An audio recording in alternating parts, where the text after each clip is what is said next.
ভিন্ন ভিন্ন খেলার একাধিক বিশ্বকাপ নিয়ে দরজায় কড়া নাড়ছে আরও নতুন একটি বছর। 2019 সালে মাঠে গড়াবে বিশ্বকাপ ক্রিকেট। একই বছর হবে কোপা আমেরিকা নারী ফুটবল বিশ্বকাপও।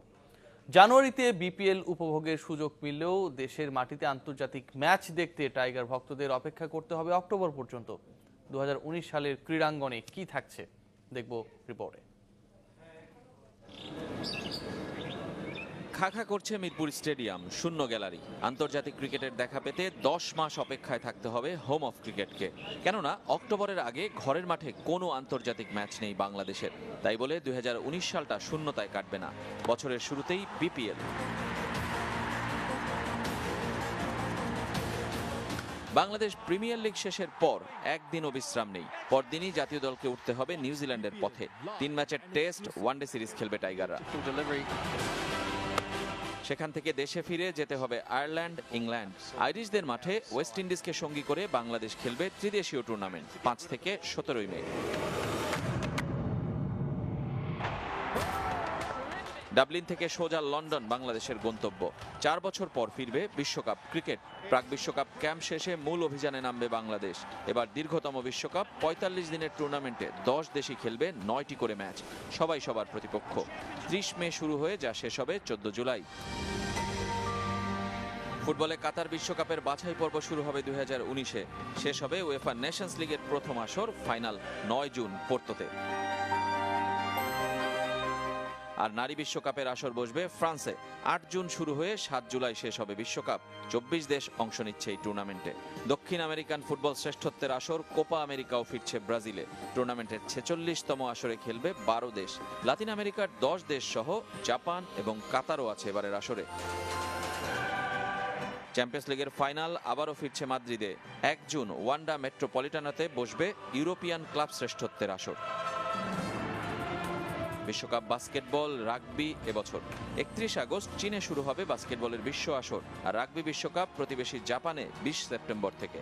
9 আগস্ট বিশ্ব সাঁতার চ্যাম্পিয়নশিপ শুরু হবে কোরিয়ার গোয়াংজুতে। বিশ্ব অ্যাথলেটিক্স চ্যাম্পিয়নশিপ কাতারের দোহায়। নারী হ্যান্ডবল চ্যাম্পিয়নশিপ হবে নভেম্বরে জাপানে। টেনিসের 4 গ্র্যান্ড স্ল্যাম হবে প্রথম এনে। অস্ট্রেলিয়ায় শুরু, ফ্রান্স, ইংল্যান্ড হয়ে যুক্তরাষ্ট্রে গিয়ে শেষ হবে মর্যাদার আসর। রেজওয়ানুজ্জামান, চ্যানেল 24। 2018 সালে বিশ্ব আর দেশের ক্রীড়াঙ্গন হারিয়েছে স্বনাম ধন্য বেশ কজন ক্রীড়াবিদ আর সংগঠককে। নতুন বছর তো বটেই, সবসময় তাদের শূন্যতা বোধ করবে ক্রীড়াঙ্গন।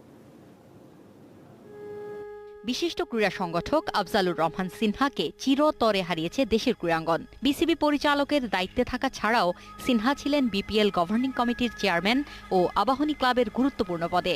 তার কর্তৃত্বে 5 বার ঘরোয়া ক্রিকেট লিগের আসর বিপিএল আয়োজন হয় সফলভাবে।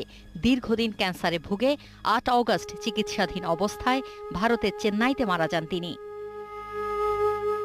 13 সেপ্টেম্বর না ফেরার দেশে পাড়ি জমান বাংলাদেশ জাতীয় দলের সাবেক কোচ ওয়াজেদ গাজী। মাঠে লেফট উইংয়ে খেলা ওয়াজেদ গাজীর ক্লাব ক্যারিয়ার ছিল দারুণ বর্ণিল। ওয়ান্ডারার্স, ইপিআইডিসি, মোহামেডান, বিজিএমসি ও বিজি প্রেসের হয়ে তার সময়কার দর্শক মাতিয়েছিলেন ওয়াজেদ গাজী। কোচের দায়িত্ব পালন করেছেন রহমতগঞ্জ, আরামবাগ, ব্রাদার্স ইউনিয়ন আর বিজেএমসিতে। তার গুরুগিরিতে ফেডারেশন কাপ জেতে ব্রাদার্স ইউনিয়ন। 2014 পর মাঠে দেখা যায়নি তাকে। জাতীয় দলের কোচের দায়িত্ব পালন করলেও জাতীয় দলের জার্সিতে মাঠে নামা হয়নি ওয়াজেদ গাজীর।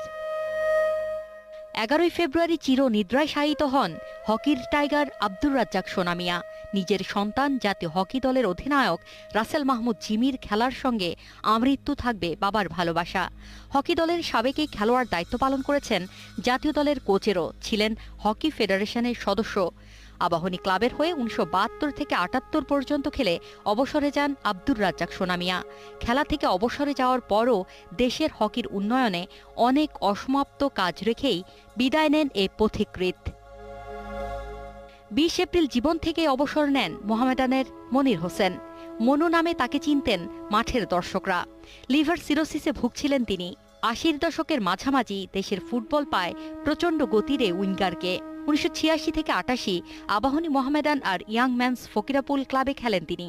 চোটের কারণে ক্যারিয়ার আর এগোতে না পারলেও সে সময়ের মাঠের দর্শকরা মনে রেখেছে তাদের প্রিয় মনুকে। অক্টোবরের 9 তারিখে মারা যান জাতীয় দলের সাবেক ফুটবলার তানভীর চৌধুরী। 2005 সালের মেতে সড়ক দুর্ঘটনার শিকার হয়ে মৃত্যুর আগ পর্যন্ত কষ্ট ভোগ করেন নাটোরের এই কৃতি ফুটবলার। তানভীর চৌধুরী 1995 সালে ফার্স্ট ডিভিশন ফুটবল দিয়ে ক্যারিয়ার শুরু করেন। বছর তিনেক পরে এশিয়া কাপে জাতীয় দলে নাম লেখান। দেশের নামকরা সব বড় ক্লাবেও খেলেছেন তিনি। বার্ধক্যজনিত রোগে ভুগে 16 অগাস্ট মারা যান ভারতের জাতীয় ক্রিকেট দলের অধিনায়ক অজিত ওয়াদেকার।